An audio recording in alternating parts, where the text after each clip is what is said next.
દારૂ પીને બેફામ વાહન ચલાવતા ટ્રક ડ્રાઈવરે ભેંસને ટક્કર મારતા ગંભીર ઈજા પહોંચી, ગ્રામજનોએ કર્યો આક્ષેપ। ભચાઉ તાલુકાના નેર ગામ અંદરથી પસાર થતી મીઠું ભરેલી ઓવરલોડ ટ્રકોથી ગ્રામજનોને મુશ્કેલી। તંત્રએ મૌન ધારણ કર્યું છે। કડોલ રણમાં મીઠું ભરીને આવતા ટ્રકોના કારણે ગામ લોકોને મુશ્કેલીનો સામનો કરવો પડી રહ્યો છે। આજે સવારે સ્કૂલની બાજુમાં ભેંસને ટક્કર મારતા ભેંસને ગંભીર ઈજા પહોંચી। ગ્રામજનોનું કહેવું છે કે ટ્રક માલિકો રાજકીય વર્ગ ધરાવતા હોવાથી તેમના પર કોઈ પણ પ્રકારના ગુના દાખલ નથી થતા અને ગામની સ્કૂલમાં 200 બાળકો અભ્યાસ કરવા જાય છે, તે વાલીઓને ભય રહે છે। આજે ભેંસને ટક્કર મારી કાલે કોઈક બાળકને ઈજા પહોંચાડશે તો જવાબદાર કોણ રહેશે? નેર કડોલના કારખાનામાં હાઈકોર્ટે સ્ટે આપ્યો હોવા છતાં એ મોટું ઉત્પાદન કરવામાં આવે છે, છતાંય તંત્રનો પેટનું પાણી નથી હાલતું। રિપોર્ટ બાય ગન્ની કુંભાર, ભચાઉ। ભચાઉ તાલુકાના નેર ગામે ઓવરલોડ ગાડી કમસે કમ 60 ટનથી 70 ટન ભરી નીકળે છે। ઓવરલોડ ગાડી બાજુમાં શાળા છે। આજની તારીખમાં એક ભેંસ ઉપર ઈજા પહોંચાડી।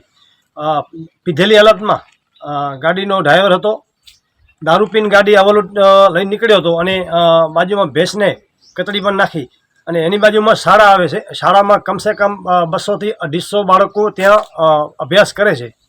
તો ખરેખર જેટલી ઓવરલોડ નેર ગામની અંદર 400 થી 500 ગાડી 24 કલાકમાં ઓવરલોડ નીકળે છે। સિંગલ પટ્ટી રોડ છે, ગામ વચ્ચે એટલો ત્રાસ આપે છે।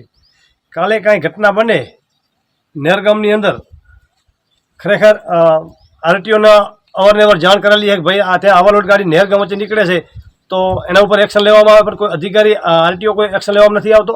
એટલે જેટલી ગાડીઓ નીકળે છે આ ગાડીઓના બધા રાજકીય વગ ધરાવતા લોકો છે, માથા ભારી અને રાજકીય વગ ધરાવવાની ગાડી ઓવરલોડ છે। તો ખરેખર સરકારને નમ્ર અપીલ છે કે આ ગાડી ઓવરલોડ બંધ કરાવે। નેરની અંદર ઓવરલોડ રોજની 400 થી 500 ગાડીઓ નીકળતી હોય અને બાજુમાં શાળા હોય, આજે ભેંસ મારી નાખી, હલો કાલે ભવિષ્યમાં એવું ન બને, કાલે એવું હોય તો કાલે કોઈ છોકરા ઉપર કાંઈ ગાડી બાડી ચડી જાય તો જવાબદાર કોણ? તંત્રને ખરેખર આ ધ્યાન દેવી જોઈએ। અને જે હોય રાજકીય વર્ગ ધરાવતા હોય, કાયદો સૌના માટે સરખો છે। એક રાજકીય વર્ગ ધરાવતા લોકો હોય કે એક આમ નાગરિક હોય, કાયદો સૌ માટે સરખો જ હોવો જોઈએ। તો મીઠાની ઓવરલોડ નેર ગામની અંદર આટલી બધી ગાડી નીકળતી હોય છતાંય અમે આરટીઓને જાણ કરેલી છે કે ભાઈ નેરથી શિકરા કડોલ થઈને શિકરા થાય અને હાઈવે ચડ્યા છે। તો ખરેખર આરટીઓ શું કરે છે? આરટીઓની ક્યાંક ને ક્યાંક મીઠી નજર હોવી જોઈએ કે એવું પણ બનતું હોય છે ક્યાંક ને ક્યાંક ગાંધીજીના વ્યવહાર પણ થઈ જતા હશે। કારણ કે ઓવરલોડ ગાડી નેર ગામમાંથી નીકળતી હોય અને રોજની 24 કલાકમાં તાલપત્રી બાંધેલી ન હોય અને ગાડીનો ડ્રાઈવરને રોકી લઈ એમ કહેતા હોય કે આ ગાડી ફલાણા ભાઈની ગાડી છે।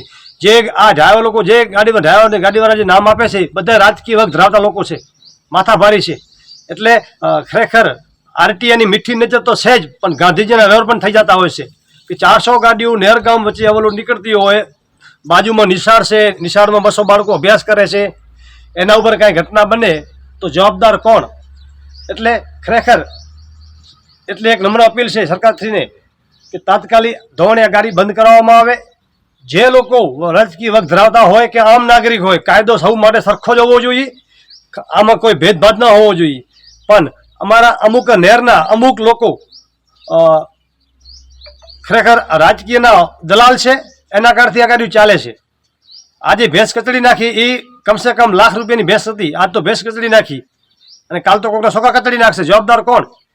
એટલે ખરેખર સરકારની હું નમ્ર અપીલ કરું છું તંત્રના કે ઓવરલોડ ગાડી ઉપર જેટલી ઓવરલોડ ગાડી નીકળે છે એ રોકવામાં આવે। નેર ગામ વચ્ચે સિંગલ પટ્ટી રોડ પર ઓવરલોડ ગાડી નીકળે, ગામ વચ્ચે રોજની 400 ગાડીઓ નીકળતી હોય, એ ગાડી બંધ કરાવવામાં આવે એવી મારી નમ્ર અપીલ છે સરકારશ્રીને।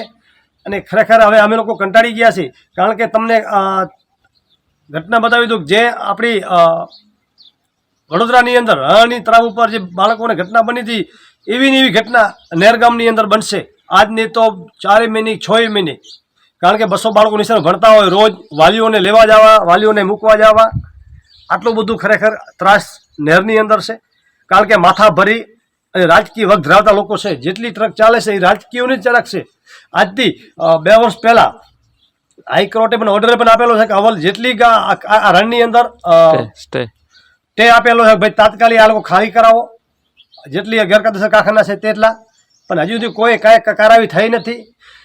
અભયારણ્યની અંદર કેનાલ બની ગઈ છે પાણીની, ડાયરેક્ટ મીઠું પકાવે છે। લગભગ કમસે કમ 400 કારખાના છે ખરેખર એમ જ અધરાઅધર.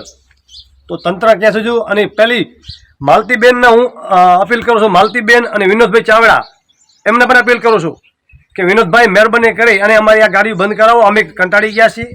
માલતીબેનને પણ ખરેખર હું અપીલ કરું છું કે માલતીબેન, આ તમારા વિસ્તારમાં આવે છે, તમે અમારા જનતાના પ્રતિનિધિ છો અને અમારા ઉપર આટલું બધું અત્યાચાર થતું હોય, નિશાની બારીમાં ગાડી નીકળતી હોય, આજથી કાંઈ ઘટના નહેર ગામની બચ્ચા બાળકો પર કાંઈ ઘટના બનશે તો જવાબદાર તંત્ર રહેશે.